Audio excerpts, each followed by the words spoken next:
Red-haired, freckled-faced Mickey Daniels, one of the most prolific of all the child actors from the Hal Roach studios. Born Richard Daniels in Wyoming in October 1914, he was one of 11 children. His father, Richard, was also a semi-regular in some of the films with Mickey. Upon his arrival at the Hal Roach Studios in 1922, at the age of only 7, Mickey Daniels would go on to appear in over 80 films for Roach over a 20-year period. He was paid a little over $37 a week for his first 6 months. His salary increased significantly to $175 within 2 years. In 1926, Mickey made his 50th and final appearance in the Our Gang series as a regular and was replaced by the equally freckled-faced J.R. Smith. Mickey would return to make a couple of surprise guest appearances later in the series during the 1930s, though these were nothing more than walk-on parts.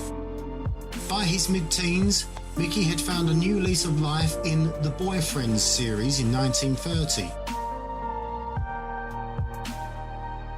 This venture, which ran for 2 years, reunited him once again with fellow star and real-life friend of the family, Mary Cornman, whom he had had memorable on-screen chemistry with in his child years. I suppose we're still acting like kids, even if we are grown up.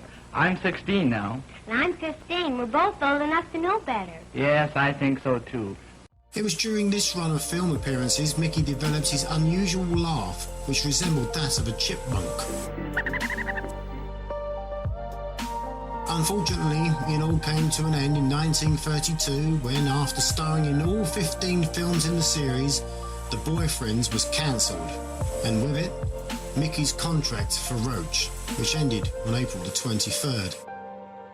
Although Mickey did go on to make small cameo appearances in a handful of films for the studio over the next 9 years, his prime years were long behind him. His last appearance was in 1941 at the age of 27, when he appeared as a grocery boy in the film Miss Polly, sharing one brief scene with the aging Zazu Pitts. In his later years, Mickey became an engineer in the construction business, but during this period he began to drink heavily. At the time of his passing in August 1970, he was working as a taxi driver for a company called Red Top. He was found dead in a motel residence in San Diego.